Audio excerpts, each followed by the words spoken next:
సాహిత్య అకాడమీ అవార్డులు. సాహిత్యం అంటే ఉట్టి విప్లవ సాహిత్యమేనా?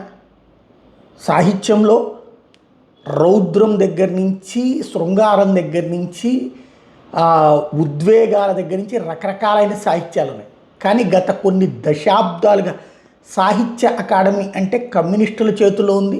దేశ వ్యతిరేకత, దేశానికి సంబంధించినటువంటి దాంట్లో నెగిటివిటీ క్రియేట్ చేయటం, లేదంటే దేశంలో ఉన్నటువంటి పబ్లిక్ని నెగిటివ్గా ప్రొజెక్ట్ చేయడం, లేదంటే కనుక హిందుత్వాన్ని దూషించడం, ద్వేషించడం, హిందుత్వ సంప్రదాయాలను అసహించుకునేలాగా రాసే కవితలకే సాహిత్య అకాడమీ అవార్డు. ఆ అవార్డులు తీసుకున్న వాళ్ళు ఎప్పుడైనా సరే హిందుత్వ అంశాలు వచ్చినప్పుడు అవార్డుల్ని తిప్పి పంపించడం, ఏది అవార్డులు మేము వదులుకుంటున్నామంటూ ఆ మెమెంటోని పంపిస్తే డబ్బులు మాత్రం ఖర్చు పెట్టుకుంటారు. ఇది ఒక విచిత్రంగా చాలా ఏళ్ళ నుంచి నడుస్తుంది. ఎన్నో ఏళ్ళ నుండి ఈ రైటిస్టులు అదే రైట్ చేస్తుంటారు. ఇంతకుముందు వాజ్పేయి ప్రభుత్వం వచ్చింది, మోడీ ప్రభుత్వం వచ్చి 11 ఏళ్ళు అయినా కూడా సేమ్ సాహిత్య అకాడమీ అంటే వాళ్ళకి అవార్డులు ఇచ్చుకుంటున్నారు. అది వామపక్షాల చేతుల్లోనే ఉంటుంది.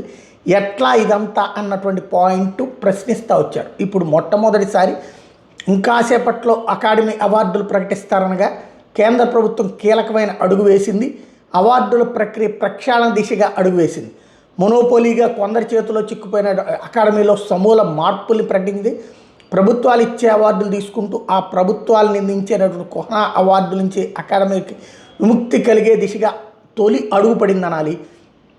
సాహిత్యాన్ని వదిలేసి రాజకీయాలు చేస్తూ ప్రభుత్వాలని పడగొట్టేందుకు దాన్ని వాడుతున్నటువంటి వేళ రాజకీయ డ్రామాలకు స్వస్తి పలికేటటువంటి విధంగా కాసేపట్లో అకాడమీ అవార్డులు ప్రకటిస్తారనగా రద్దు చేయటం అన్నటువంటిది కీలక పరిణామం.